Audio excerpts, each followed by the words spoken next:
Ya lo hiciste antes. Exactamente esto. Esta conversación contigo mismo, este punto de inflexión que se siente diferente a los anteriores, esta certeza de que ahora sí, que esta vez es distinto, que algo ha cambiado suficiente para que el ciclo no se repita. Lo has sentido antes. No una vez. Varias. Con la misma intensidad, con la misma claridad, con esa sensación particular de que finalmente entendiste algo que antes no habías entendido del todo. Y en algún punto después de ese momento, días o semanas o meses, te encontraste haciendo exactamente lo que prometiste no volver a hacer. Diciendo exactamente lo que dijiste que no dirías. Eligiendo exactamente lo que juraste que no elegirías. Y lo más perturbador no es que volviera a ocurrir. Es que en el momento en que prometiste, lo creías completamente. No era mentira. Era convicción genuina. Una convicción que de alguna manera no fue suficiente para cambiar lo que querías cambiar. Eso tiene una explicación. No una excusa. Una explicación real, con mecanismos concretos, que una vez que los ves cambia para siempre la manera en que te relacionas con tus propias promesas de cambio. Empieza por entender qué produce ese momento de convicción. Algo ocurrió. Siempre ocurre algo. Una consecuencia que llegó más lejos de lo esperado, una conversación que removió algo profundo, un momento de claridad a las 2 de la mañana, una pérdida, un espejo inesperado en las palabras de alguien. Ese evento activa en el sistema nervioso un estado de alta activación emocional. El cerebro, en ese estado, evalúa la situación de manera diferente a como la evalúa normalmente. Las consecuencias se vuelven más vívidas. El costo del comportamiento que quieres cambiar se percibe con una intensidad que en condiciones ordinarias no tiene. El contraste entre quién eres y quién quieres ser se vuelve insoportablemente claro. Y desde ese estado, la promesa de cambio nace con toda la fuerza que ese estado puede generar. El problema es que ese estado es transitorio. Los estados de alta activación emocional no son sostenibles. El sistema nervioso regula. Las consecuencias que se veían enormes se achican con la distancia. El contraste que era insoportable se vuelve tolerable. La claridad de las 2 de la mañana se oscurece con la luz del día y las demandas ordinarias de la vida. Y cuando el estado cambia, la promesa que nació en él queda flotando en el aire sin el combustible que la generó. No porque seas inconsistente, sino porque prometiste desde un estado que no puedes mantener indefinidamente, hacia un comportamiento que tiene que ocurrir en estados completamente diferentes. Eso tiene un nombre técnico en psicología conductual. Se llama brecha de empatía entre estados. El término describe la dificultad que tienen los humanos para predecir cómo se comportarán en un estado emocional diferente al que están experimentando actualmente. Cuando estás en un estado de alta motivación, de dolor agudo, de claridad repentina, no puedes imaginar con precisión cómo se sentirá estar en el estado ordinario de cansancio, de hambre, de estrés moderado, de tentación concreta, en que el comportamiento que quieres cambiar normalmente ocurre. Y cuando estás en ese estado ordinario, tampoco puedes recuperar con precisión la intensidad del estado en que prometiste. El yo que prometió y el yo que tiene que cumplir están tan separados emocionalmente que en cierto sentido son personas distintas tomando decisiones en contextos incompatibles. El yo del momento de claridad diseñó una promesa para el yo del momento de tentación. Sin preguntarle a ese yo si la promesa era realista. Sin entender el contexto en que tendría que operar. Sin darle herramientas más allá de la voluntad. Y la voluntad, que en el estado de alta activación parecía ilimitada, resulta ser un recurso agotable que funciona exactamente peor cuando más la necesitas, cuando estás cansado, cuando tienes hambre, cuando estás bajo presión, cuando las condiciones son exactamente las que producen el comportamiento que quieres cambiar. Aquí es donde la mayoría de los modelos populares de cambio personal fallan completamente. Te dicen que necesitas más motivación. Más determinación. Una razón más grande. Un porqué más profundo. Y cada vez que el ciclo se repite, la conclusión implícita es que no tenías suficiente de eso. Que si realmente quisieras cambiar, habrías cambiado. Que la recaída es evidencia de falta de compromiso, de carácter débil, de no querer suficiente. Esa narrativa es no solo incorrecta sino activamente dañina. Porque lo que hace es cargar el fracaso del ciclo sobre la identidad. No fallé en cambiar este comportamiento. Soy alguien que no puede cambiar.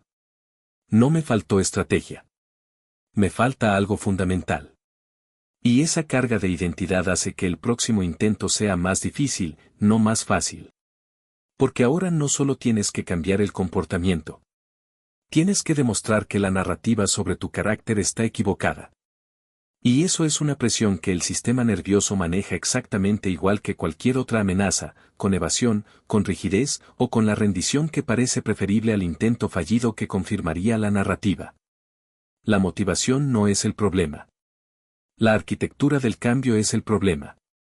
La investigación sobre cambio de comportamiento de las últimas 3 décadas apunta hacia algo contraintuitivo con bastante consistencia.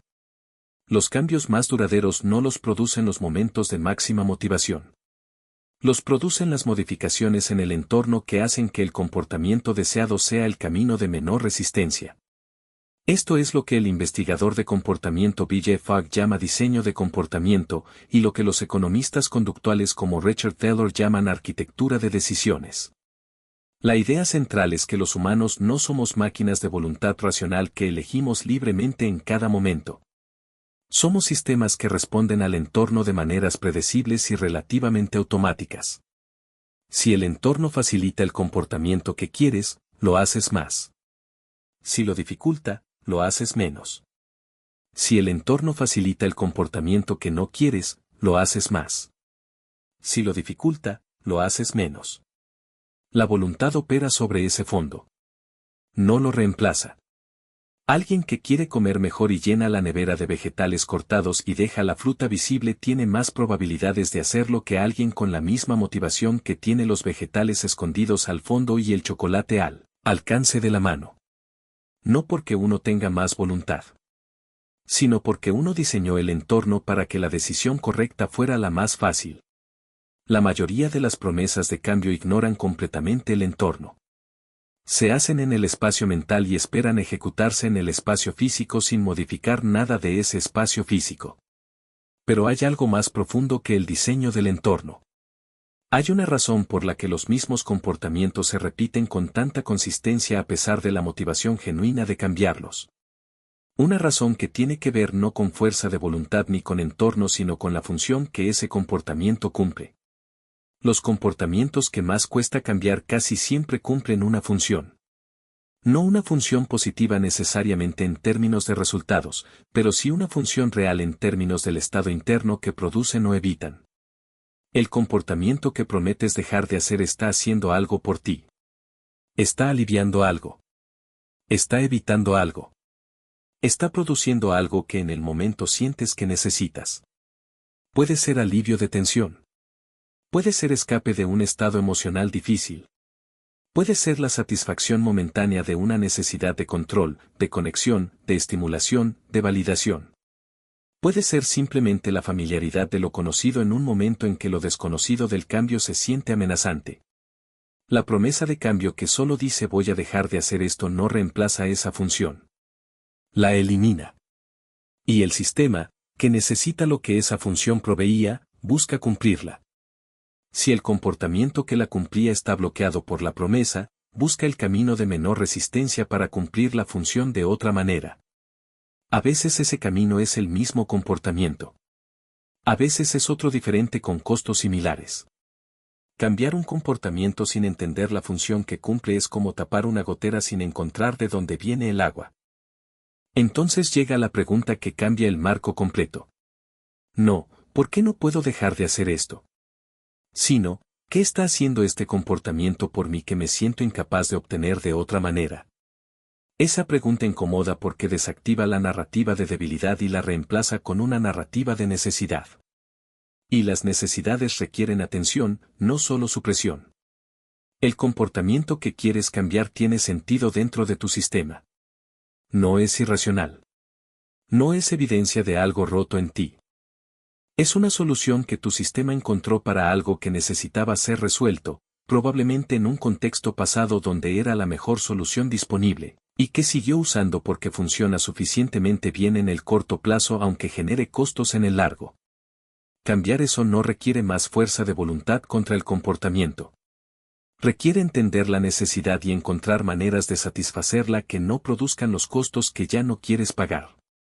Requiere preguntarte honestamente qué buscas en el momento en que el comportamiento aparece. No después, cuando la reflexión es fácil. En el momento. ¿Qué estado estás intentando crear o evitar? Que sería suficientemente parecido que te diera lo que buscas sin el costo. Eso es más difícil que hacer una promesa. También es más probable que funcione. Y hay una última pieza que casi nadie incluye en sus planes de cambio. ¿Qué harás cuando el ciclo se repita? Porque con alta probabilidad se repetirá. No necesariamente para siempre. Pero en el camino hacia el cambio duradero, la mayoría de las personas retroceden. No una vez. Varias. Y lo que hacen en ese momento de retroceso determina en gran medida si el ciclo continúa indefinidamente o si eventualmente se rompe. La respuesta más común al retroceso es el colapso moral. Ya lo arruiné. ¿Para qué seguir? Ya que estoy, que sea completo. El lunes empiezo de nuevo. El colapso moral convierte un tropiezo en una caída completa. Un momento de debilidad en una noche entera de abandono.